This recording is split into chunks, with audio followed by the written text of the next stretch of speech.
নবীজি বলেন, কারো অন্তরের মধ্যে যদি গমের দানা পরিমাণ কল্যাণ থাকে অর্থাৎ ঈমান থাকে, একটা গমের দানা কত ছোট, আপনি যদি পাল্লার উপরে দেন একটু ওইটা নড়বে না, 1 গ্রাম হবে না। কত ওজন, কত হালকা জিনিস।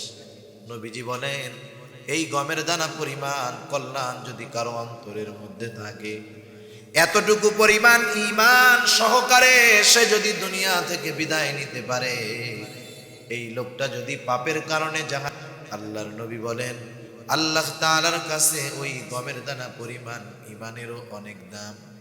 আল্লাহ তাআলা ওই গমের দানা পরিমাণ ঈমানের কারণে একটা সময় তাকে জাহান্নাম থেকে জান্নাতের মালিক বানায়া দিবে। এরপরে নবী আরো আজীব কথা বলেন। নবীজি বলেন, কারো অন্তরের মধ্যে যদি যাররা পরিমাণ কল্যাণ থাকে অর্থাৎ ঈমান থাকে। যাররা কাকে বলা হয়? আগের দিনে বুজুর্গানে দ্বীন আমাদেরকে বয়ান শোনাইতেন, ওনারা বলতেন যাররার উদাহরণ দিতে গিয়ে, একটা বালুকে যদি 70 ভাগ করা হয়, একটা বালুকে যদি 70 ভাগ করা হয়, ওই একটা বালুর 70 ভাগের একটা ভাগকে বলা হয় এক একটা যাররা।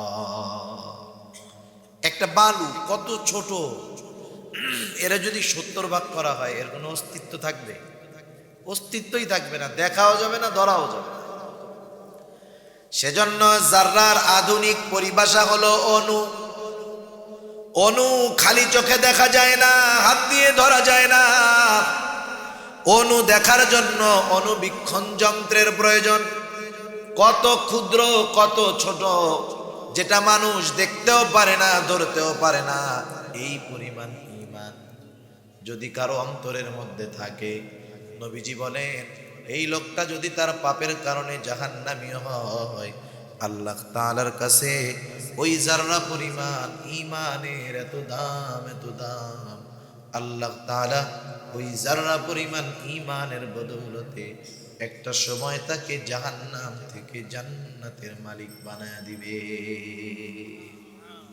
যাররা পরিমাণ ঈমান। যাররা কি দেখাও যায় না, ধরাও যায় না, কত ছোট। আর এক হাদিসের মধ্যে আল্লাহর নবী বলেন, সবচাইতে ছোট জান্নাতের মালিক যে হবে, তার জান্নাতের পরিধি হবে কমপক্ষে এই দুনিয়ার 10 গুণ। আলহামদুলিল্লাহ, আলহামদুলিল্লাহিল্লাযী হাদানা লিল ইসলাম,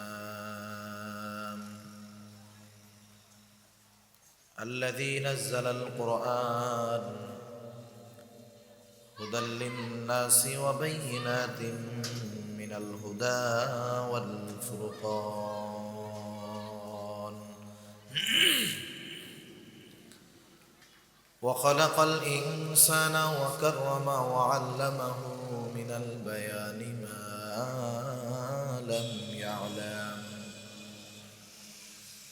فسبحان الذي لا يحصى امتنانه باللسان ولا بالقلم ونشهد أن لا إله إلا الله وحده لا شريك له ونشهد أن سيدنا وسندنا وحبيبنا وطبيبنا وأولانا ومولانا محمد صلى الله تعالى عليه وعلى آله وأصحابه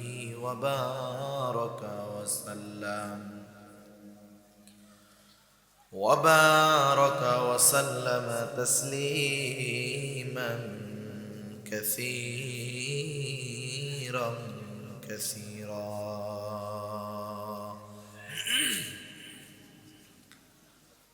أما بعد فأعوذ بالله من الشيطان الرجيم.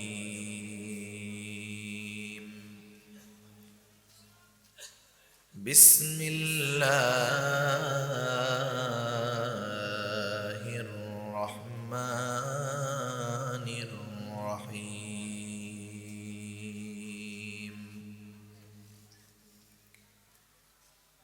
إن الذين آمنوا وعملوا الصالحات كانت لهم جنات الفردوس نزلا خالدين فيها لا يبغون عنها حولا وقال رسول الله صلى الله عليه وسلم أخلص دينك يكفيك العمل القليل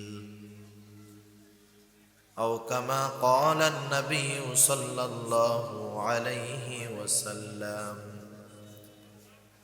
صدق الله العلي العظيم وصدق رسوله النبي الكريم ونحن على ذلك من الشاهدين والشاكرين والحمد لله رب العالمين سبحانك لا علم لنا إلا ما علمتنا إنك أنت العليم الحكيم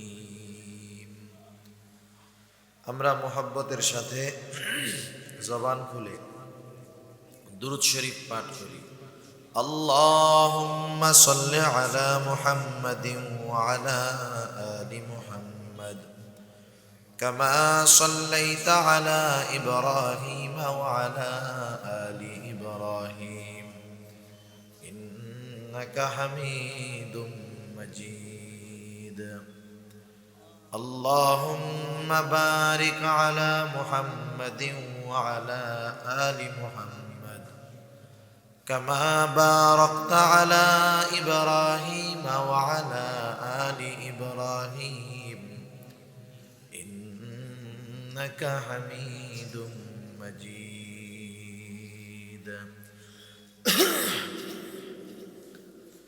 محمد نے آکر کفر کو مٹایا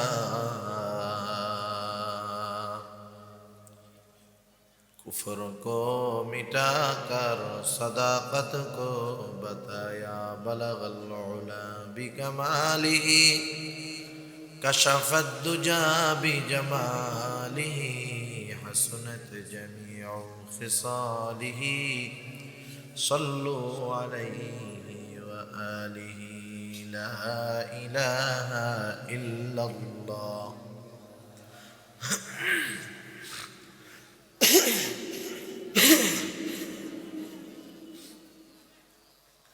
لا إله إلا الله لا إله إلا الله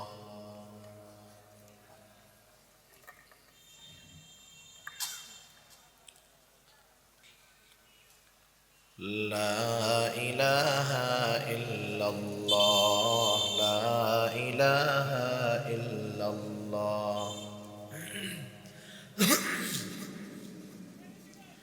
لا إله إلا الله محمد رسول الله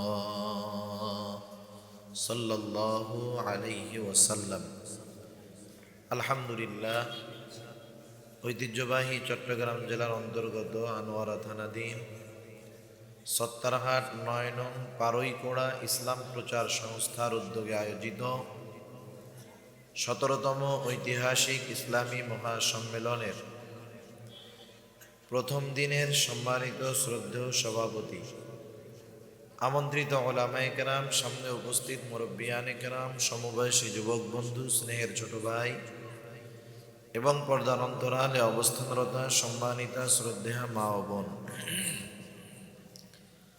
দয়াময় আল্লাহ রব্বুল আলামিনের দরবারে অগণিত শুকর যে মহান মালিক আমাদের হায়াতে বরকত দিয়ে সুস্থ রেখে তার মহান হুকুম এশার নামাজের পরে দুনিয়ার অন্যতম দামি মজমায় আসার বসার দিনই আলোচনা শ্রবণ এবং আমাকেও আপনাদের খেদমতে কিছু দিনই কথা পেশ করবার লক্ষ্যে যে মহান মালিক সুস্থ অবস্থায় এখানে একত্রিত হওয়ার তৌফিক দান করলেন, সেই মালিককে খুশি করার জন্য মহব্বতের সাথে জবান খুলে অন্তর থেকে আমরা একবার কালিমাতুশ শুকর পাঠ করি আলহামদুলিল্লাহ। অগণিত দুরুদ ও সালাম সাইয়্যিদুল আম্বিয়া আশরাফুল আম্বিয়া খাতামুল আম্বিয়া বিশ্বনবী শেষ নবী শ্রেষ্ঠ নবী মুহাম্মদুর রাসূলুল্লাহ সাল্লাল্লাহু আলাইহি ওয়াসাল্লামের প্রতি। আল্লাহ তাআলা আমাদেরকে এখানে আসার বসার তৌফিক দিয়েছেন, তাই আমরা আসতে পেরেছি। কি বলেন? আল্লাহ যদি তৌফিক না দিতেন আমরা এখানে আসতেও পারতাম না, বসতেও পারতাম না। কারণ কোন বান্দা আল্লাহ তাআলার তৌফিক ছাড়া নেকের কাজ করতে পারে না। দুনিয়ার অনেক মানুষ আছে তাদের ঘরের সাথে মসজিদের দেয়াল। মনিটরের আওয়াজটা বাড়ান, মনিটরের আওয়াজ বাড়ান। আমার আলোচনা কয়টা পর্যন্ত ভাই? এই যে ভাই কয়টা পর্যন্ত? সময়টা একটু জানা যাবে?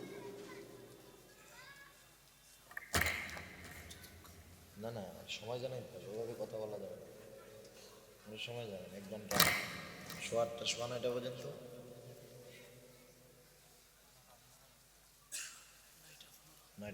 আচ্ছা।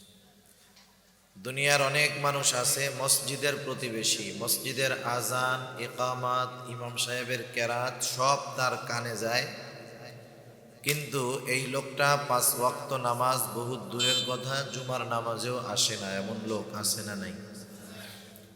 আবার একজন মানুষ মহল্লার শেষ প্রান্তে, মসজিদ অনেক দূর, শীত বা গরম, বৃষ্টি হোক আর কাদা হোক, আল্লাহর বান্দা নামাজ ছাড়ে না। আছে না নাই? তাহলে কাছে হওয়ার কারণেই মসজিদে আসা যায় এমন না, আর দূরে হলে আসা যায় না এমন না। যদি আল্লাহ তৌফিক দেন সব কিছুই সম্ভব। আল্লাহ যদি তৌফিক না দেন সহজ কাজটা আমাদের কাছেও অসম্ভব হয়ে যাবে। সেজন্য দ্বীনি কাজ করার তৌফিক আল্লাহ তাআলা দেন। সেজন্য দ্বীনি কোনো কাজ করে নিজের ক্রেডিট মনে করার সুযোগ নেই।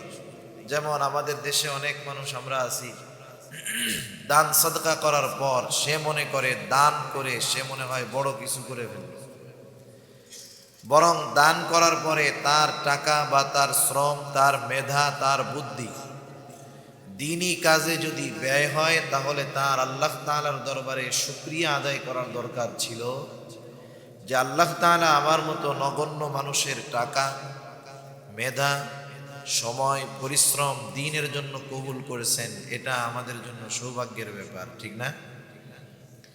বরং আমরা কি করি, দ্বীনি কাজ করতে পারলে আরো নিজেদের মধ্যে মনে হয় খুব কি জানি করে ফেলছি।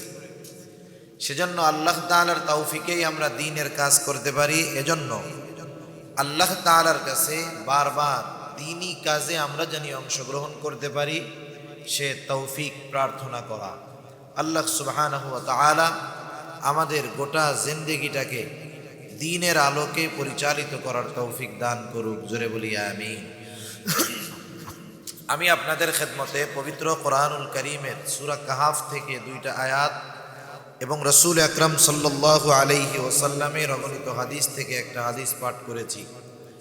আল্লাহ তাআলার কাছে তৌফিক চাই অল্প সময়ের মধ্যে কিছু কথা আল্লাহ বলার তৌফিক দেন, যে কথাগুলো আমার এবং আপনাদের সকলের দুনিয়া এবং আখিরাতের জন্য কল্যাণকর হয়। জবান খুলে বলি আমিন।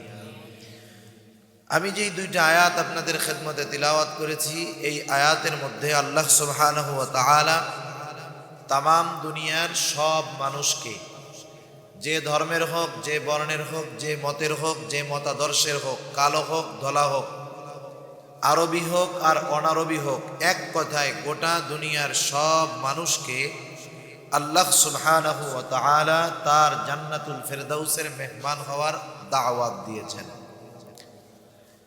জান্নাতুল ফেরদাউসের মেহমান হওয়ার দাওয়াত দিয়েছেন আল্লাহ সুবহানাহু ওয়া তাআলা দুইটা শর্তের আলোকে। কয়টা শর্ত? দুইটি শর্তের আলোকে। যেই মানুষ এই দুইটি শর্ত পূরণ করবে, যেই মানুষ এই দুইটি শর্ত পূরণ করতে পারবে, সে আল্লাহ সুবহানাহু ওয়া তাআলা জান্নাতুল ফেরদাউসের মেহমান হয়ে যাবে। সুবহান। যদিও শর্ত মাত্র দুইটা, কিন্তু এই দুইটা শর্তের অনেক দাম। দুনিয়ার সবচাইতে দামি শর্তগুলো আল্লাহ সুবহানাহু ওয়া তাআলা দিয়েছেন। আল্লাহ সুবহানাহু ওয়া তাআলা শর্ত দিলেন মাত্র দুইটা, কিন্তু যদি এমন হতো দুনিয়ার প্রধানমন্ত্রীর পক্ষ থেকে যদি আমার বা আপনার এলাকার কারো কাছে দাওয়াতের কার্ড আসে, দাওয়াতের কার্ড আসার পরে লেখা আছে যে আগামী জানুয়ারি মাসের 1 তারিখ পাড়ইকোড়া গ্রামের আব্দুর রহিমের আমার বাসভবনে, গণভবনে দুপুরবেলায় খাওয়ার দাওয়াত, ওই কার্ডের পেছনে দেখতেন 10-15টা শর্ত দেওয়া থাকতো। কোন সময় ঢুকবে, কোন সময় বের হবে, কোন পোশাক পরে যাবে, কি বলা যাবে, কি করা যাবে, কি করা যাবে না, বিস্তারিত শর্ত লেখা থাকতো। এরপরেও শর্ত যত থাক, প্রধানমন্ত্রী যদি আমাদের কাউকে তার সাথে দুপুরবেলা খানা খাওয়ার দাওয়াত দেন, আমরা সর্বোচ্চ চেষ্টা করব যে শর্তগুলো পূরণ করে হলেও প্রধানমন্ত্রীর মেহমান হওয়ার জন্য। ঠিক কিনা? সর্বোচ্চ চেষ্টা সবাই করবে। অথচ আহকামুল হাকিমিন রব্বুল আলামিন দুল আরশিল আজিম মালিক ইয়াউমিদ্দিন আল্লাহ সুবহানাহু ওয়া তাআলা তার জান্নাতুল ফেরদাউসের মেহমান হওয়ার জন্য দুইটা শর্ত দিয়েছেন। কয়টা শর্ত? দুইটা শর্ত। আল্লাহ তাআলা বলেন, ইন্নাল্লাযীনা আমানু ওয়া আমিলুস সালিহাত কানাত লাহুম জান্নাতুল ফিরদাউসি নুজুলা। আল্লাহ রাব্বুল আলামিন বলেন, নিশ্চয়ই যারা ঈমান আনে ও আমলে সালেহ করে, কানাত লাহুম জান্নাতুল ফিরদাউসি নুজুলা। আল্লাহ সুবহানাহু ওয়া তাআলা বলেন, তাদের জন্য রয়েছে জান্নাতুল ফিরদাউসের মেহমানদারি। দুনিয়ার মেহমানের মেয়াদ হলো 3 দিন। কেউ যদি কারো বাড়িতে মেহমান হিসাবে বেড়াতে যায়, ওই লোকটা ওই বাড়িতে মেহমানের ফ্যাসিলিটি, সুযোগ সুবিধা পাবে 3 দিন। 3 দিন পর ওই লোকটা ওই বাড়ির একজন সাধারণ মানুষের ন্যায়। আর মেজবান মেহমানের উপরে সর্বোচ্চ খেদমত করার দায়িত্ব তার। 3 দিন ভালো মন্দ খাওয়ানোর। এরপরে মেজবানের যা সামর্থ্য আছে মেহমানকে খাওয়াবে। এতে মেহমানের বলার কোনো সুযোগ নাই, কোনো অভিযোগ অনুযোগ করার সুযোগ নাই। কিন্তু আল্লাহ তাআলার মেহমান যারা হবে, এই মেহমানগুলার মেয়াদ 3 দিন নয়। এই 2 শর্ত পূরণ করতে পারবে যেই মানুষগুলা, আল্লাহ তাআলা জানায় দেন তারা হয়ে যাবে আল্লাহ তাআলার অনন্তকালের মেহমান, আর আল্লাহ তাআলা হয়ে যাবেন অনন্তকালের মেজবান। 1 নাম্বার শর্ত আল্লাহ তাআলা বলেন, নিশ্চয়ই যারা ঈমান আনে, ঈমান শর্ত যদিও কম, বুঝতে হবে শর্তগুলা বড় দামি শর্ত।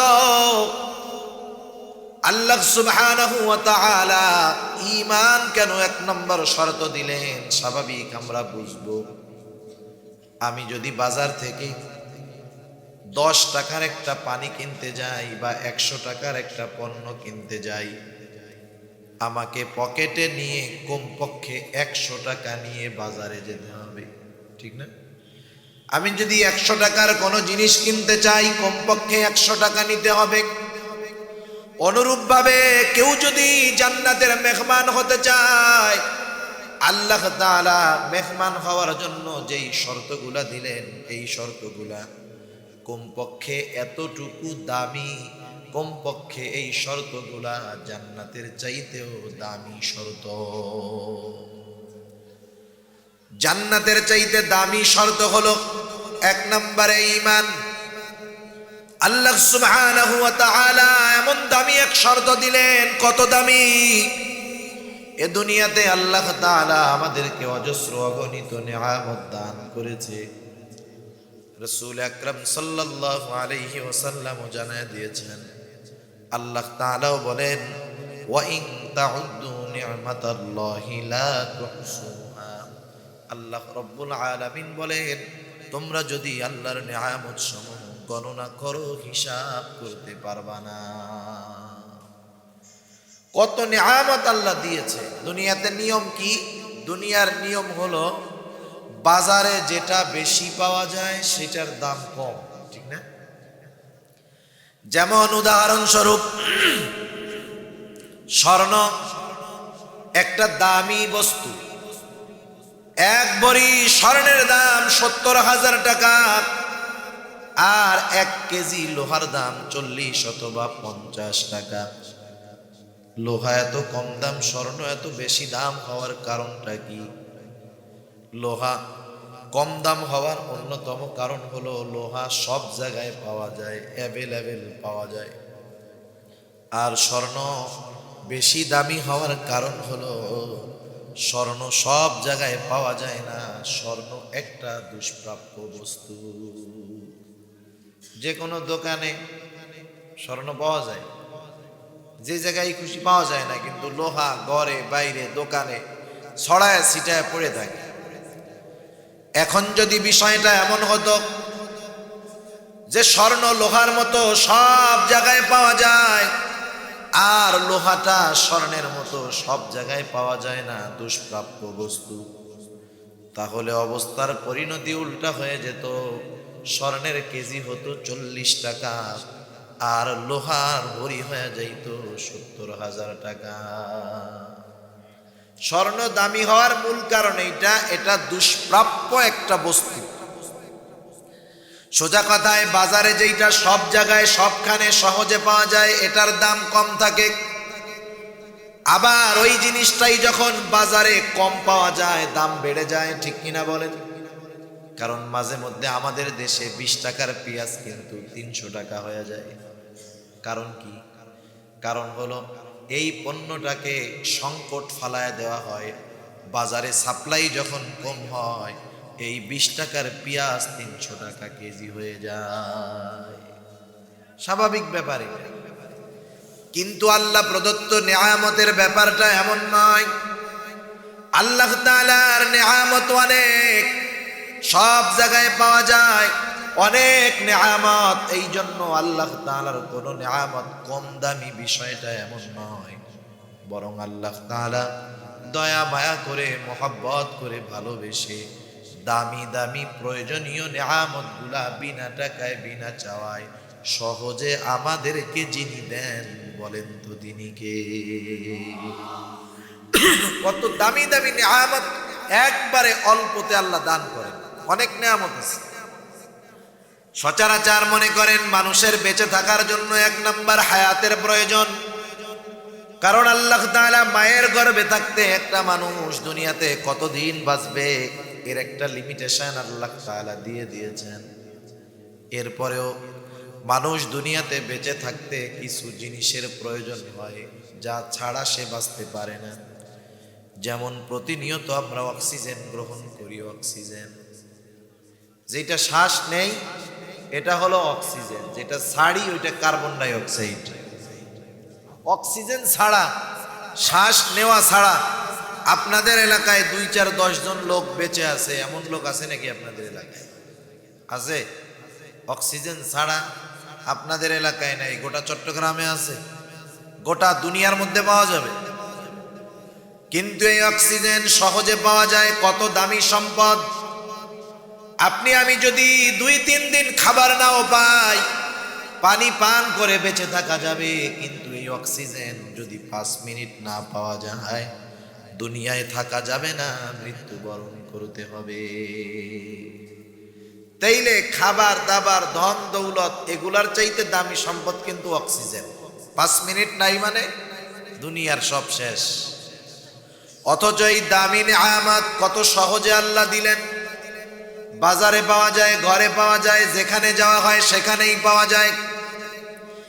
এত সহজ আল্লাহ করে দিয়েছে, যার কারণে আমরা খাবার শেষ হয়ে যাওয়ার চিন্তা করি, পয়সা শেষ হয়ে যাওয়ার চিন্তা করি, কিন্তু কখনো এমনটা চিন্তা করি না রাতের বেলা ঘুমালাম, ঘুমানোর আগে চিন্তা করি না, না জানি যদি সকাল বেলায় অক্সিজেন না পাই কি হবে। এরকম চিন্তা আমাদের আসে না। না আসার কারণ কি? না আসার কারণ হলো এই দামি অক্সিজেন নামক নেয়ামত আল্লাহ এত সহজে এত বেশি দিছেন, এটা নিয়ে আমরা চিন্তাই করি না, ঠিক কিনা বলেন? অথচ কত দামি সম্পদ, 5 মিনিট না থাকলে দুনিয়া অন্ধকার, কবরের বাসিন্দা হয়ে যেত। স্বাভাবিক দুনিয়াতে যে অক্সিজেন গুলা বোতলজাত করা হয়, 1 বছর 1 বছর আগেও, এই তো কয়েকদিন আগে কি এক ভূমিকম্প হয়েছে, চরম ভূমিকম্প, আল্লাহ তাআলা কত হেফাজত করছে। কিন্তু অন্যান্য দেশে দেখেন ভূমিকম্প হইলেই মরার সংবাদ, বিল্ডিং ডেবে গেছে, 50 জন নিখোঁজ হয়ে গেছে। কিন্তু বাংলাদেশের মতো এমন একটা জনবহুল দেশ, আল্লাহ তাআলার রহমত হেলে দুলে তবে পড়ে যায় না। হ্যাঁ, ওই সময় আমরা কি দেখছি, ঢাকার হসপিটালগুলা এমন অবস্থা হয়েছে, একদিন অক্সিজেন বিল বাবদ 90,000 80,000 টাকা বিল হয়ে গেছে। অথচ এই দামি নেয়ামত বিনা টাকায় বিনা চাওয়ায় যিনি দেন তিনি কে? জবান খুলে বলেন। আল্লাহ তাআলার নেয়ামত দামি বেশি, বেশি হওয়ার কারণে দাম কমে যায় না। এরকম যদি নেয়ামতের কথা এক একটা আমরা বলি অনেক সময় লেগে যাবে। যদিও অক্সিজেন দামি নেয়ামত, তবে একটা মানুষের জন্য সবচাইতে দামি নেয়ামত নয়, আল্লাহ তাআলার পক্ষ থেকে আমাদের জন্য সবচাইতে দামি যেই নেয়ামত, সেটার নাম হলো ঈমান। ঈমান হলো সবচাইতে দামি নেয়ামত। কত দামি সম্পদ!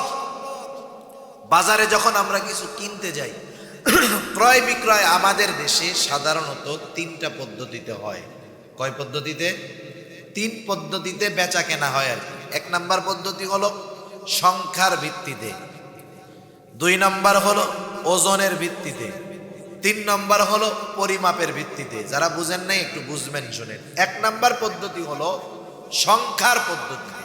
যেমন আপনি যদি বাজারে ডিম কিনতে যান, কি বলেন? 1টা লাগলে কি বলেন? 1টা ডিম দেন। 2টা লাগলে বলেন 2টা দেন। 3টা লাগলে বলেন 3টা দেন। 4টা লাগলে বলেন 1 খালি দেন। 12টা যদি দরকার হয় বলেন 1 ডজন দেন, তাই না? তাইলে ডিম ক্রয় বিক্রয় হয় সংখ্যার ভিত্তিতে। আপনি যদি দোকানে গিয়ে বলেন যে ভাই আমাকে 1 কেজি মুরগির ডিম দেন, আপনাকে বলবে বাজি তোমার চিটাগাং থান লাগতো না, তুমি পাবনা যাও বই, ঠিক না? তোমাকে চিটাগাংকে থাকতে বলছে, তুমি পাবনা চলে যাও, কারণ ডিম কি কেজি ধরে বিক্রয় হয় নাকি? তাহলে বোঝা গেল কিছু জিনিস আছে সংখ্যার ভিত্তিতে ক্রয় বিক্রয় হয়। ডিম যদি 1 ডজনের দাম হয় 120 টাকা, একটার দাম হবে 10 টাকা। আবার কিছু জিনিস আছে ওজনের ভিত্তিতে বিক্রয় হয়, যেমন চাউল, ডাউল, তেল, চিনি, লবণ। আপনি যদি দোকানদারের কাছে গিয়ে বলেন দোকানদার ভাই আমাকে আপনি 1 ডজন মসুরের ডাল দেন, বলবে তুমি পাবনা চলে যাও, লাগবে না। আবার কিছু জিনিস আছে মাপের ভিত্তিতে বিক্রয় হয়, যেমন কাপড়। আপনি যদি দোকানে গিয়ে বলেন আমারে 1 খালি সুতির কাপড় দেন, পাগল বলবে না? তাহলে কিছু জিনিস আছে ওজনের ভিত্তিতে, কিছু জিনিস পরিমাপের ভিত্তিতে, আর কিছু জিনিস আছে সংখ্যার ভিত্তিতে দাম নির্ণয় করা হয়। অনুরূপভাবে ঈমান কেমন দামি সম্পদ, কতটুকুর কেমন দাম, রাসূল আকরাম সাল্লাল্লাহু আলাইহি ওয়াসাল্লাম আমাদেরকে জানায় দিয়েছে। রাসূলুল্লাহ সাল্লাল্লাহু আলাইহি ওয়াসাল্লাম, সহিহ মুসলিমের হাদিস, আল্লাহর নবী বলেন কারো অন্তরের মধ্যে যদি জবের দানা পরিমাণ কল্যাণ থাকে, অর্থাৎ ঈমান থাকে, এই লোকটা যদি মাত্র জবের দানা পরিমাণ ঈমান নিয়ে দুনিয়া থেকে মৃত্যুবরণ করতে পারে, এই লোকটা যদি পাপের কারণে জাহান্নামী হয়, আল্লাহ তাআলার কাছে ওই জবের দানা পরিমাণের ইমানের এত দাম, আল্লাহ তাআলা ওই জবের দানা পরিমাণ ইমানের বদৌলতে একটা সময় তাকে জাহান্নাম থেকে জান্নাতের মালিক বানায়া দিবে। এরপরে নবীজি বলেন, কারো অন্তরের মধ্যে যদি গমের দানা পরিমাণ কল্যাণ থাকে অর্থাৎ ঈমান থাকে, একটা গমের দানা কত ছোট, আপনি যদি পাল্লার উপরে দেন একটু ওইটা নড়বে না, 1 গ্রাম হবে না। কত ওজন, কত হালকা জিনিস। নবীজি বলেন এই গমের দানা পরিমাণ কল্যাণ যদি কারো অন্তরের মধ্যে থাকে, এতটুকু পরিমাণ ঈমান সহকারে সে যদি দুনিয়া থেকে বিদায় নিতে পারে, এই লোকটা যদি পাপের কারণে আল্লাহর নবী বলেন আল্লাহ তাআলার কাছে ওই গমের দানা পরিমাণ ঈমানেরও অনেক দাম। আল্লাহ তাআলা ওই গমের দানা পরিমাণ ঈমানের কারণে একটা সময় তাকে জাহান্নাম থেকে জান্নাতের মালিক বানায়া দিবে।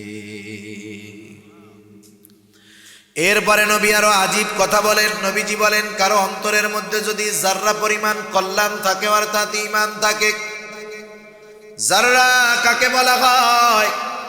আগের দিনে বুজুর্গানে দিন আমাদেরকে বয়ান শোনাইতেন, ওনারা বলতেন যাররার উদাহরণ দিতে গিয়ে, একটা বালুকে যদি 70 ভাগ করা হয়, একটা বালুকে যদি 70 ভাগ করা হয়, ওই একটা বালুর 70 ভাগের একটা ভাগকে বলা হয় একটা যাররা। একটা বালু কত ছোট, এরা যদি 70 ভাগ করা হয় এর কোনো অস্তিত্ব থাকবে? অস্তিত্বই থাকবে না, দেখাও যাবে না, ধরাও যাবে না। সেজন্য যাররার আধুনিক পরিভাষা হলো অণু। অণু খালি চোখে দেখা যায় না, হাত দিয়ে ধরা যায় না। অণু দেখার জন্য অণুবীক্ষণ যন্ত্রের প্রয়োজন। কত ক্ষুদ্র, কত ছোট, যেটা মানুষ দেখতেও পারে না, ধরতেও পারে না। এই পরিমাণ ঈমান যদি কারো অন্তরের মধ্যে থাকে, নবীজি বলেন এই লোকটা যদি তার পাপের কারণে জাহান্নামী হয়, আল্লাহ তাআলার কাছে ওই যাররা পরিমাণ ঈমানের এত দাম, এত দাম। আল্লাহ তাআলা ওই যাররা পরিমাণ ঈমানের বদৌলতে একটা সময় তাকে জাহান্নাম থেকে জান্নাতের মালিক বানায়া দিবে। যাররা পরিমাণ ঈমান। যাররা কি দেখাও যায় না, ধরাও যায় না, কত ছোট। আর এক হাদিসের মধ্যে আল্লাহর নবী বলেন সবচাইতে ছোট জান্নাতের মালিক যে হবে, তার জান্নাতের পরিধি হবে কমপক্ষে এই দুনিয়ার 10 গুণ। কমপক্ষে এই দুনিয়ার 10 গুণ পরিমাণ একটা জান্নাতের মালিক হবে। এখন বুঝে থাকলে জবাব দেন, বলেন তো দুনিয়ার 10 গুণ পরিমাণ একটা জান্নাতের দাম বেশি না যাররা পরিমাণ ঈমানের দাম বেশি? চিন্তা করেন যে যাররা পরিমাণ ঈমানের বদৌলতে দুনিয়ার 10 গুণ পরিমাণ একটা জান্নাতের মালিক তারে আল্লাহ বানায় দেন। কেমন দামি সম্পদ ঈমান! আল্লাহ সুবহানাহু ওয়া তাআলা যেই জান্নাত দিবেন, সেই জান্নাতের মধ্যে কি আছে? কোরআনুল কারীমের মধ্যে আল্লাহ তাআলা বলেন ওয়ালাকুম ফিহা মা তাশতাহি আনফুসুকুম ওয়ালাকুম ফিহা মা তাদউন। আল্লাহ রাব্বুল আলামিন বলেন ওয়ালাকুম ফিহা মা তাশতাহি আনফুসুকুম। আল্লাহ তাআলা বলেন জান্নাতের মধ্যে কি আছে? বলে তোমাদের মন যা চায় তা আছে। সুবহানাল্লাহ। মন দুনিয়াতে যা মন চায় তাও আছে, জান্নাতে যাওয়ার পর জান্নাতে গিয়ে যা মন চাবে তাও আছে। দুনিয়াতে যা মন চায় এগুলা জান্নাতে গিয়ে পাওয়া যায়। মনে রাখবেন, দুনিয়াতে মানুষের মন যা চায় সেটা পাওয়া সম্ভব, তবে দুনিয়ায় না, জান্নাতে। যেমন দুনিয়াতে কোনো মানুষ চায় না যে আমি বুড়া হয়ে যাই। কেউ চায় যে বুড়া হই? আপনি গিয়ে সেলুনে দেখবেন, সেলুনের মধ্যে বড় বড় কৌটার মধ্যে কালো কলপ লাগানো আছে। এই কালো কলপ আমার মতো চুল দাড়ি কালাওয়ালা ব্যক্তি কিন্তু লাগায় না। দোকানে গিয়া চুল দাড়িতে কালা কলপ কালা খেজাব কে লাগায়? যার দাড়ি চুল পেকে গেছে, ঠিক না? যার দাড়ি চুল পেকে গেছে সে ওইখানে গিয়া কালো খেজাব লাগায়, কলপ লাগায়। আর সেলুনের লোকরে বলে, বেটা তুই কি কলপ লাগায় দেশ, 2 সপ্তাহ পরে সাদা হয়ে যায়, এমন কলপ লাগায় দেয় আর জিন্দেগিতে জানি দাড়ি সাদা না হয়। তার মানে উনি দাড়ি সাদা দেখা গেলে ওনারে মুরব্বী মনে হবে, বৃদ্ধ মনে হবে। আর দাড়ি যদি কালো থাকে তাইলে ওনারে একটু কম বয়সী যুবক যুবক লাগবে, ঠিক না? দুনিয়াতে যুবক থাকতে মন চায় কিন্তু সম্ভব না। সম্ভব কোথায়? জান্নাতে। কেমন ভাবে জান্নাতে সম্ভব? রাসূল আকরাম সাল্লাল্লাহু আলাইহি ওয়াসাল্লাম একদিন বলতেছে, কোন বৃদ্ধ মানুষ জান্নাতে যেতে পারবে না। একজন বৃদ্ধ মানুষ সে ভয় পেয়ে গেছে, বলে কি, চিন্তিত হয়ে গেছে, বৃদ্ধ মানুষ জান্নাতে যেতে পারবে না। নবীজি ব্যাখ্যা দিয়ে দিলেন, শোনো, মানুষ যখন জান্নাতে যাবে সে আর বৃদ্ধ থাকবে না, 33 বছরের টকবগে যুবক হয়ে যাবে। এই 33 বছরের যুবক তার যৌবন নিয়ে অনন্তকাল জান্নাতে অবস্থান করবে। ওইখানে সে কোনোদিন আর বুড়া হবে। দুনিয়াতে মন চায় আমরা জানি অসুস্থ না হই, মন চায়, তবে দুনিয়াতে সম্ভব না। প্রত্যেকটা মানুষকে কোনো না কোনো ক্ষেত্রে কোনো না কোনো অবস্থায় অসুস্থ হয়ে যেতেই হয়। অনন্তকালের সুস্থতা এটা দুনিয়াতে মন চায়, তবে দুনিয়াতে সম্ভব নয়। জান্নাতে যখন মানুষ যাবে, অসুস্থ, পেটে ব্যথা, গ্যাস্ট্রিক বহুত দূর, বিন্দু পরিমাণ ক্লান্তিও তাকে স্পর্শ করবে না। অনন্তকালের সুস্থতা সে লাভ করবে। এভাবে জান্নাতে যা মন চায় দুনিয়ায় তাও আছে, আবার জান্নাতে গিয়ে যা মন চায় তাও জান্নাতের মধ্যে আল্লাহ রাইখা দিয়েছে। সুবহানাল্লাহ। তাহলে এই যে দামি নেয়ামত জান্নাত, এটা পাওয়া যাবে ঈমানের বদৌলতে। আর ঈমান কেমন দামি সম্পদ? যাররা পরিমাণ ঈমানের বিনিময়ে পাওয়া যাবে দুনিয়ার 10 গুণ পরিমাণ এক জান্নাত। সুবহানাল্লাহ। আমরা যারা এখানে আছি, আল্লাহ তাআলার বড় দয়া যে আল্লাহ তাআলা আমাদেরকে মায়া করে, মোহব্বত করে, বিনা চাওয়ায়, বিনা টাকায়, বিনা পরিশ্রমে এইরকম দামি দৌলত দান করেছেন, ঠিক কিনা বলেন? কিন্তু সমস্যা কোথায়? সমস্যা হলো, মানুষ যখন দামি বস্তু বিনা পরিশ্রমে পায়, সে দামি বস্তুর মূল্যায়ন করে না। সাধারণত মানুষ দুনিয়াতে 2 কারণে দামি সম্পদের মূল্যায়ন করে না। 1 নাম্বার কারণ, ওই দামি বস্তু যদি সে বিনা টাকায়, বিনা পরিশ্রমে পেয়ে যায়। যেমন দেখবেন আমাদের দেশে কিছু যুবক মানুষ আছে, যুবক মানুষ, এরা দেদারসে বাবার উপার্জিত সম্পদ ব্যয় করে, অপচয় করে, নষ্ট করে, বন্ধুদের সাথে ব্যয় করে, বাতাসের মধ্যে টাকা উড়ায়, যখন মন চায় যা খুশি কিনে, যখন মন চায় যা কিছু করে। এই ছেলেটা টাকা ব্যয় করতে গায়ে লাগে না। কারণ কি? কারণ হলো এই টাকা সে উপার্জন করে না, উপার্জন করে তার বাবা।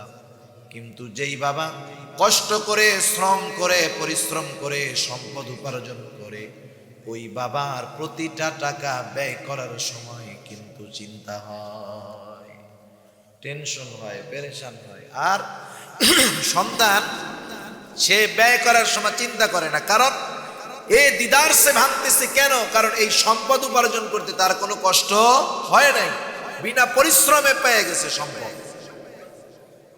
সাহাবায়ে কেরাম ওনারা ঈমানের মূল্যায়ন করেছেন। কারণ কি? কারণ ঈমানের জন্য ছিল তাদের ত্যাগ, ঈমানের জন্য ছিল তাদের কষ্ট।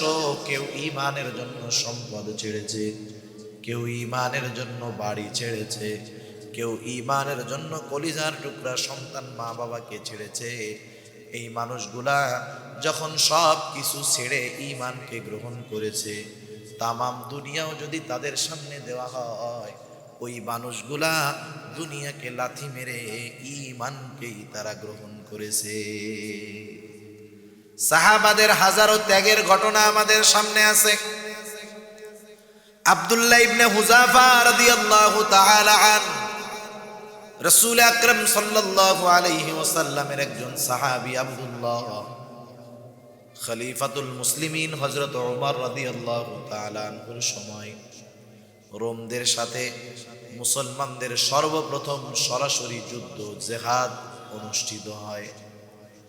রোম সম্রাট তিনি সেনাপ্রধানকে বলে দিলেন, শোনো, চতুর্দিকে মুসলমানের জয়ের সংবাদ, যুদ্ধের ফলাফল যা হয় হোক, তোমার উপরে দায়িত্ব হলো কিছু জীবিত মুসলমান সৈন্য আমার কাছে ধরে আনবা।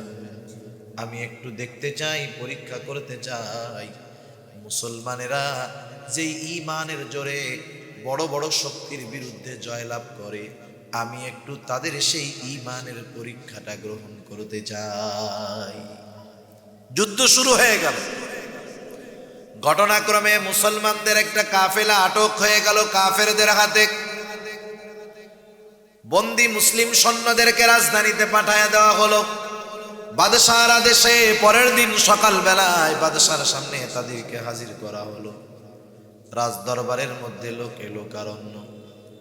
বাদশাহ এবার আটককৃত মুসলিম সৈন্য কাফেলার দিকে তাকায় বলে, এই মুসলমান সৈন্যরা, তোমাদের এই দলের আমির কে, নেতাকে? কারণ নেতাকে যদি হাতে নেওয়া যায় অটোমেটিক অনেকজন কর্মী হাতে চলে আসে। বলতেছে, তোমাদের এই কাফেলার আমির কে, নেতাকে? 17-18 বছরের একজন যুবক দাঁড়ায় গেছে, বলে, আমি হলাম এই কাফেলার আমির। নাম কি তোমার হে যুবক? বলে, আমার নাম হলো আব্দুল্লাহ ইবনে হুযাফা।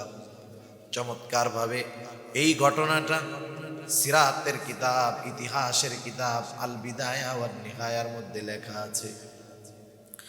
আব্দুল্লাহ ইবনে হুযাফা আমার নাম। বাদশাহ মুচকি হাসি দিয়ে বলে, ও আব্দুল্লাহ ইবনে হুযাফা, তুমি আমার কাছে আসো, আমার পাশে এসে তুমি একটু বসো। আব্দুল্লাহ ইবনে হুযাফা বাদশার আহ্বানে বাদশার পাশে আইসা বসলেন। দরবারের মানুষগুলা অবাক, বলে, করে কি? আমাদের হাতে বন্দী, বাদশার বিরুদ্ধে যুদ্ধ করার জন্য আসছে, আমাদের হাতে আটক। আমরা তো মনে করেছি বাদশা এখন আদেশ করবে, যাও এই মুসলমান সৈন্যদের শিরচ্ছেদ করে দাও, মাথা থেকে দেহটা আলাদা করে দাও। কিন্তু বাদশাহ দেখি হাসি মুখে তার দুশমনকে ডেকে নিয়ে তার পাশে বসায়। ঘটনা কি? সবার নজর এই দিকে। কি হচ্ছে রে ভাই? আব্দুল্লাহ ইবনে হুযাফাকে বাদশা বলে, ও আব্দুল্লাহ, আমার পাশে বসতে পারা এটা যেন তেন ব্যাপার নয়। আমার পাশে কিন্তু সবাই বসতে পারে না। আমি বাদশা যাকে ভালোবাসি, যাকে চাই, শুধুমাত্র আমার পাশে আমি তাকে বসতে দে। আমার মোহব্বতের ভালোবাসার লোকদেরকে আমি বসতে দেই, তাছাড়া অন্য কেউ আমার পাশে বসতে পারে না। আমি তো তোমাকে দেখার পর তোমার প্রতি আমার একটা ভালোবাসা জাগ্রত হয়ে গেছে। ও আব্দুল্লাহ, আমি তোমার সাথে একটা মোহাব্বতের সম্পর্ক গড়তে চাই। তবে একটা জিনিস তোমার আর আমার মধ্যে বাধা হয়ে দাঁড়ায় গেছে, দেয়াল হয়ে দাঁড়ায় গেছে। ও আব্দুল্লাহ, তুমি তো একজন মুসলমান, আমি একজন খ্রিস্টান। এই ধর্মীয় বাধা আমাদেরকে দূরত্বের সৃষ্টি করে দিয়েছে। তোমার কাছে আমার প্রস্তাব আব্দুল্লাহ, তুমি তোমার ইসলাম ধর্ম ছেড়ে আমার ধর্ম গ্রহণ করে না। যদি তুমি ঈমান ছেড়ে মুসলমানিত্ব ত্যাগ করে, ঈমান ত্যাগ করে আমার ধর্মে আসো, তোমার অনেক অনেক লাভ। 1 নাম্বার, তুমি আমার সবচাইতে ভালোবাসার পাত্র বলে বিবেচিত হবে, আমার মোহাব্বত পাবে, আমার ভালোবাসা পাবে। শুধু তাই নয়, ও আব্দুল্লাহ, আমি তোমাকে আমার বন্দিশালা থেকে মুক্ত করে দিব। আমার জেলখানায় যত মুসলমান কয়েদি আছে, তোমার সম্মানার্থে সবাইকে আমি মুক্ত করে দিব। শুধু তাই না, আমার ঘরে সুন্দরী ষোড়শী যুবতী আমার একমাত্র কন্যা। অনেক মানুষ বড় বড় রাজপুত্র তাকে বিবাহ করতে চায়, কিন্তু আমি তোমার সাথে আমার ওই ষোড়শী যুবতী কন্যার বিবাহ দিয়ে দিব। বিবাহের দিন আমার বিশাল রোম সাম্রাজ্যের অর্ধেক আমি তোমার নামে লিখে দিব, বাকি অর্ধেকের মালিক তুমি আমার মৃত্যুর পরে হয়ে যাইবা। তুমি হবা এই বিশাল রোম সাম্রাজ্যের একচ্ছত্র অধিপতি। উপমহাদেশ ভারত, পাকিস্তান, বাংলাদেশ, এই তিনটা দেশ মিলে যত বড় রোম সাম্রাজ্য ছিল তার চাইতে আরো বেশি বড়। এই সব পাবা, ভালোবাসা পাবা, তুমি বন্দিশালা থেকে মুক্ত হবা, আমার সুন্দরী মেয়েকে স্ত্রী হিসাবে পাবা, অর্ধেকের মালিক এখন হবা, বাকি অর্ধেকের মালিক হয়ে তুমি বিশাল রোম সাম্রাজ্যের বাদশা হয়ে যাবা। শুধু কি দিবা? ঈমান দিবা, কুফরি গ্রহণ করবা। যার কাছে যেই জিনিসটা দামি, অন্যায় ভাবে যদি সেই জিনিসটা চায়, তার মেজাজটা গরম হবে, স্বাভাবিক ব্যাপার, ঠিক না? আপনার কাছে কেউ যদি আপনার প্রিয় জিনিসটা চায়, আপনার অপছন্দের জিনিস দিয়ে, অপছন্দের জিনিস আপনাকে দিয়ে যদি আপনার পছন্দের জিনিস চায়, বলেন তো এমন প্রস্তাব যেই আপনাকে দিক না কেন, তার উপরে মেজাজটা গরম হবে কি হবে না? আব্দুল্লাহ ইবনে হুযাফা, তার কাছে সবচাইতে প্রিয় এবং দামি সম্পদ ঈমান। সেই ঈমানকে কুফরি গ্রহণ করে সেই ঈমান তাদের হাতে দিয়ে দিতে বলে, ত্যাগ করতে বলে। অবশ্যই আব্দুল্লাহ ইবনে হুযাফার মেজাজটা ঠান্ডা থাকবে না। ঐতিহাসিকগণ লিখেন, আব্দুল্লাহ বাদশার কথা শুনতেছে, চেয়ারের মধ্যে বসে আছে, কিন্তু রাগে ক্ষোভে আব্দুল্লাহ ইবনে হুযাফার শরীরটা কাঁপা শুরু হয়ে গেছে, লোমকূপ দিয়ে ঘাম বের হওয়া শুরু হয়ে গেছে, চোখ দুটো রক্তবর্ণ হয়ে গেছে। বাদশার কথা শেষ হওয়ার সাথে সাথে বসে থাকা আব্দুল্লাহ দাঁড়ায় গেছে। এইবার বাদশার দিকে ফিরে চোখ দুটোকে বড় করে রাগে ক্ষোভে জবান তুলে বলতেছে, এ রোমের কুকুর, তুই কি দুনিয়ার বিনিময়ে আমার ঈমান কিনতে চাস? তুই শুনে রাখ, এ তো তোর সামান্য রোম সাম্রাজ্য, তুই যদি আমাকে গোটা দুনিয়ার মালিক বানায় দিস, আমি আব্দুল্লাহ ইবনে হুযাফা আমার ঈমান তোর কাছে বিক্রয় করে দিব না। আব্দুল্লাহ ইবনে হুযাফা বাদশাকে একদম, কারণ রোমের মানুষ কোনোদিন দেখে নাই তাদের বাদশার সামনে চোখ বড় করে বাদশার সাথে ধমকের সুরে কেউ কথা বলতে পারে।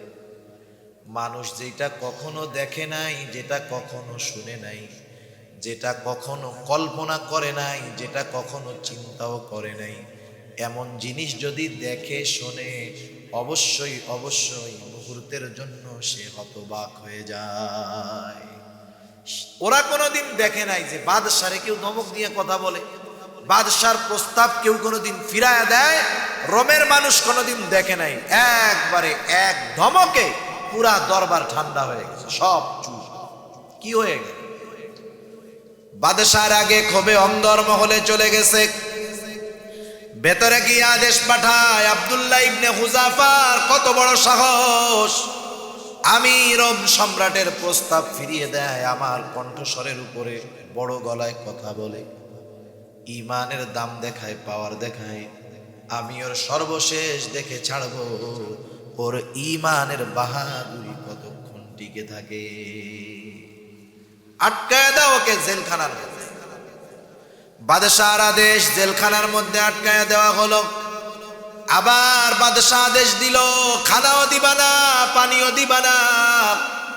ডাক্তারকে বলে রাখছে, ডাক্তার খোঁজ খবর রাখবি, যখন দেখবি খানা পানি না দিতে দিতে অবস্থা বড় খারাপ, আমার কাছে জানাবি। যুবক আব্দুল্লাহ ইবনে হুযাফা জেলখানার মধ্যে, খাবারও নাই, পানিও নাই। এক সপ্তাহ পার হয়ে গেছে। আব্দুল্লাহ ইবনে হুযাফা খানা পানি না খেতে খেতে এতটা দুর্বল, জেলখানার মধ্যে শুয়ে আছে। বোঝা যায় না আব্দুল্লাহ ইবনে হুযাফা বেঁচে আছে নাকি মারা গেছে।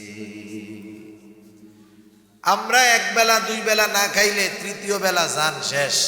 এক সপ্তাহ খাবার নাই, পানি নাই, অবস্থা কি? ডাক্তার কাছে গিয়া নাকের কাছে হাত নিয়ে দেখে কোনো মতে নিঃশ্বাস নিচ্ছে, ছাড়তেছে। পালসটারে চেক কইরা দেখে অবস্থা খারাপ, ডাউন হয়ে গেছে, অতিশয় দুর্বল হয়ে গেছে।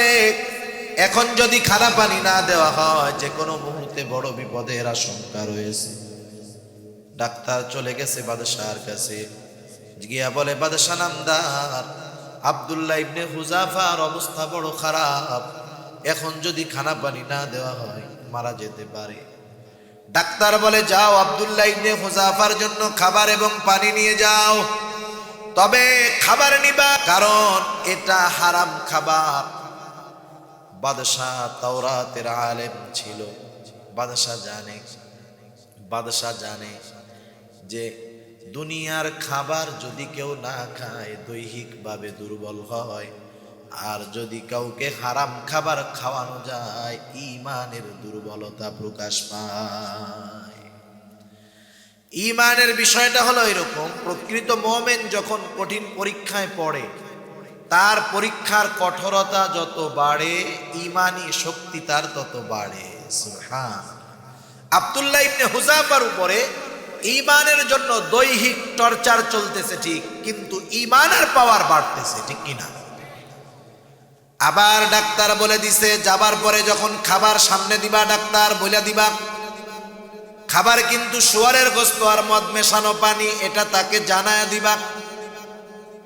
বাদশাহর আদেশে ডাক্তার শুয়ারের গোশত আর মদ মেশানো পানি নিয়ে আব্দুল্লাহ ইবনে হুযাফার কাছে হাজির।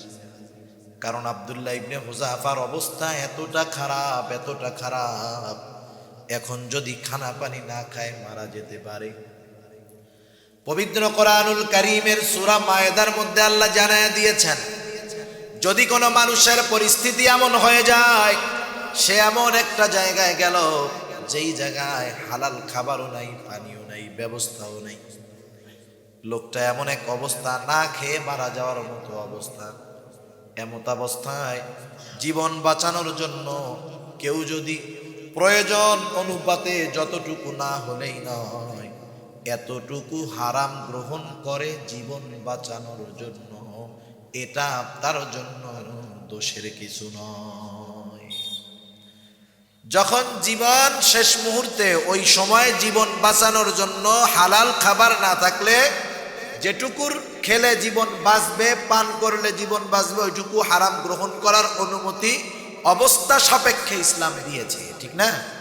আব্দুল্লাহ ইবনে হুযাফা জানে। আব্দুল্লাহ ইবনে হুযাফার সামনে খাবার নিয়ে যাওয়া হলো। 7 দিন খাবার নাই, পানি নাই। পরিস্থিতিটা হলো এইরকম, মানুষ যখন ক্ষুধার্ত থাকে, আমাদের পাকস্থলী প্রতিদিন নির্দিষ্ট সময়ে খাবার জন্য তৈয়ার থাকে। যেই লোকটা প্রতিদিন দুপুরের খাবার 2টার সময় খায়, কন্টিনিউ খায়, দেখবেন ঠিক 2টার আগ মুহূর্তে তার ক্ষুধা লেগে যায়, ঠিক না? সে যদি 2টায় খাবার না খায়, একটু কষ্ট করে বসে থাকে, দেখবেন 4টার সময় তার আর খিদা লাগবে না। 2টায় যেমন খিদা ছিল, 4টার সময় কিন্তু তার আর ওরকম খিদা লাগবে না, তার শরীরের সাথে ওইটা অ্যাডজাস্ট হয়ে যাবে।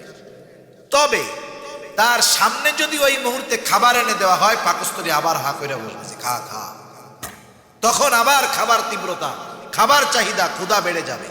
সেজন্য ক্ষুধার্ত মানুষের সামনে যদি খাবার না থাকে সহ্য করতে পারে এক ব্যাপার, কিন্তু ক্ষুধার্ত মানুষের সামনে যখন খাবার আসে এটা কন্ট্রোল করা কষ্টের ব্যাপার। যেমন রমাদান মাসে আমরা যখন সাহারি খাই, সাহারি বলতে আমরা মনে করি সাহারি হলো এমন খাবার যেটার গলা পর্যন্ত খাইতে হবে যাতে সন্ধ্যা পর্যন্ত খিদা না লাগে। আমাদের পরিস্থিতি হলো এইটা। এক লোক এমনি সময় প্রত্যেক দিন ফজরের নামাজের সময় জামাতে গিয়ে নামাজ পড়ে, এখন রোজার সময় সে আর ফজরের নামাজে যায় না। স্বাভাবিক রমাদান মাসে আজান দেওয়ার পরেই একটু তাড়াতাড়ি নামাজ পড়ে মানুষ একটু বিশ্রাম করতে যায়, স্বাভাবিক ব্যাপার, অফিস থাকে, কাজ থাকে, আজানের পরপরই নামাজ হয়।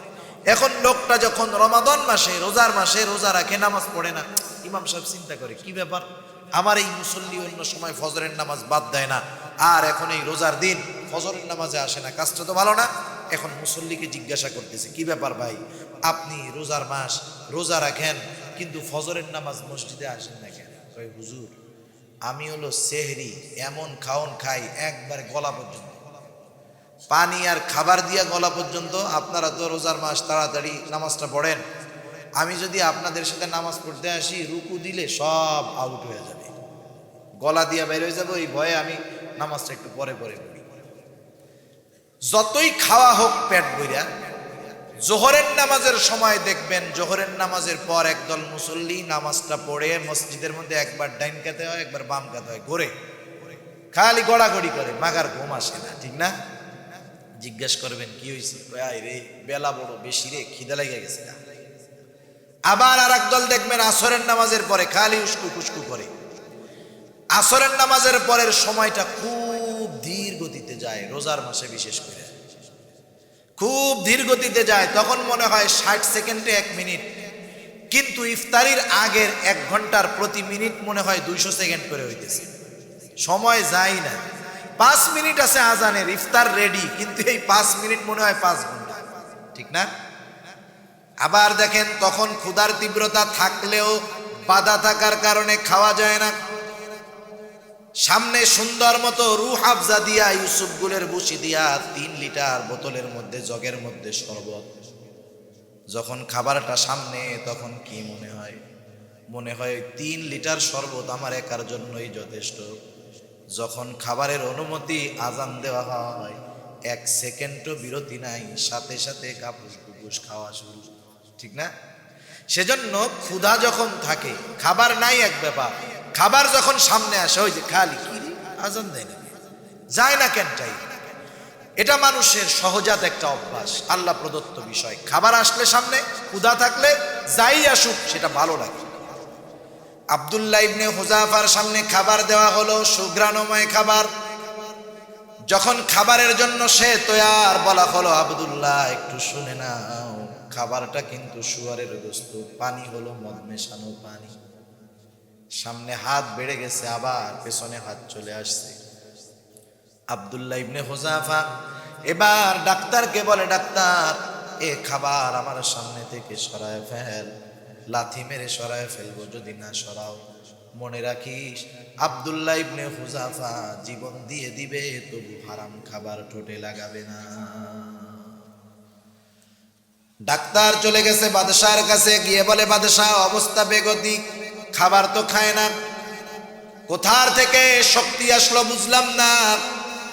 আব্দুল্লাহ ইবনে হুযাফা খানা খায় নাই, ষড়যন্ত্র চক্রান্ত, কষ্ট দিয়েও তাকে হারাম খাবার খাওয়ানো যায় নাই। বাদশাহ এবার চূড়ান্ত রূপে রাগান্বিত হয়ে গেল, ঘোষণা দিল আগামী দিন সকাল বেলায় বড় পাত্রের মধ্যে তেল গরম করবা। বাদশাহর আদেশে বড় পাত্রের মধ্যে তেল গরম করা হলো, আব্দুল্লাহ ইবনে হুযাফাকে হাজির করার জন্য আদেশ করা হলো। আব্দুল্লাহ ইবনে হুযাফা 8 দিন খাবার নাই, পানি নাই, এতটা দুর্বল হয়ে গেছে। দুইজনের কাঁধে ভর করে বাদশাহর সামনে আব্দুল্লাহ ইবনে হুযাফা, অপর দিক দিয়ে তেল, ফুটন্ত তেল টকবক করতেছে। বাদশাহ আব্দুল্লাহ ইবনে হুযাফাকে বলে, আব্দুল্লাহ এখনো সময় আছে, আমার কথা মেনে নাও, তুমি বেঁচে যাইবা। আর যেই প্রতিশ্রুতি তোমাকে দেওয়া হয়েছে সবগুলা প্রদান করা হবে, আর যদি কথা না মানো তেল কিন্তু গরম হয়ে গেছে। আব্দুল্লাহ ইবনে হুযাফা বলে, বাদশাহ জীবন দিব তবু ঈমান দিব না। বাদশাহ বলে, যাও জেলখানার থেকে একজন মুসলমান কয়েদি ধরে আনো। বাদশাহর আদেশে একজন মুসলমান কয়েদি ধরে আনা হলো। বাদশাহ ইশারা দিল, ওকে তেলের মধ্যে ফেলায় দাও। কঠোরতা যত বাড়ে বলেন ঈমান তত বাড়ে না কমে। আব্দুল্লাহ ইবনে হুযাফাকে বলে, ও আব্দুল্লাহ তোমার কি পরিণতি হবে তুমি নিজ চোখেই সেটা দেখে নাও, এখনো সময় আছে, শর্ত মেনে নাও। আব্দুল্লাহ ইবনে হুযাফা বলে, বাদশাহ আমি আব্দুল্লাহ জীবন দিয়ে দিব তবু ঈমান দিব না। বাদশাহর সর্বশেষ আদেশ, দে ওকে তেলের মধ্যে ফালায় দে। বাদশাহর আদেশে দুজন ধরে ধরে আব্দুল্লাহ ইবনে হুযাফাকে তেলের দিকে নিয়ে যায়। আব্দুল্লাহ ইবনে হুযাফা এবার কান্না শুরু করে দিয়েছে, চোখ দিয়ে পানি পড়ে। ওরা মনে করেছে মনে হয় ভয়ে কান্না করে। একজন বাদশার কাছে গিয়ে বলে, বাদশাহ আব্দুল্লাহ ইবনে হুযাফা কান্না করতেছে, ওর মনে হয় মৃত্যুর ভয় হয়, জীবনের জন্য মায়া হয়, আপনি এবার একটু প্রস্তাব দেন, হয়তো আপনার প্রস্তাবটা মেনে নিতে পারে। বাদশা ডাক দেয়, বলে আব্দুল্লাহ দাঁড়াও, কি ব্যাপার, কান্না করো কেন? মরার ভয় হয়, জীবনের জন্য মায়া লাগে। আব্দুল্লাহ ইবনে হুযাফা দুর্বল ক্ষীণ কণ্ঠে বলে, না বাদশা, না না, প্রকৃত মুমিন কখনো মৃত্যুকে ভয় পায় না, কারণ মুমিন জানে এই মৃত্যু তার জন্য হাদিয়া। মুমিন খুব ভালো মতো জানে মৃত্যু হলো একটা পর্দা, এপারে দুনিয়া, ওপারে হলো আল্লাহর জান্নাত। আর সেই মৃত্যু যদি শাহাদাতের মৃত্যু হয়, এর চাইতে খুশনসিব আর কি হতে পারে? ঠিক কিনা বলে? বাদশা, তোমার কান্নার কারণ কি? আব্দুল্লাহ ইবনে হুযাফা বলে, ও বাদশাহ, আমার কান্নার কারণ হলো আমার আল্লাহ আমাকে একটা মাত্র জীবন দিয়েছে, একটা মাত্র জীবন। এক জীবন একবার আল্লাহর জন্য, ঈমানের জন্য কুরবান করা যায়। আমার তো মন চায় আমার আল্লাহ আমাকে শত শত জীবন দিবে, আর এই শত শত জীবন আমি শত শতবার আল্লাহর জন্য কুরবান করব। আমার মৃত্যু হবে, তেলের মধ্যে ফালায়া দেওয়া হবে, এই কারণে কান্না করতেছি না। কান্নার কারণ হইল এই খুশনসিব আমার মাত্র একবার হবে। ঠিক কিনা বলেন? আরে জান্নাতে যখন শহীদরা জান্নাতে যায়, কি হয়? সবুজ পাখির মধ্যে তাদের আত্মা দিয়ে দেওয়া হয়। আল্লাহ রাব্বুল আলামিন তাদের খাবারের ব্যবস্থা করেন। আল্লাহ তাআলা কোরআনুল কারীমের মধ্যে বলেন, ওয়ালা তাকুলু লিমান ইউকতালু ফি সাবিলিল্লাহি আমওয়াত বাল আহইয়াউ ওয়ালাকিন লা তাশউরুন।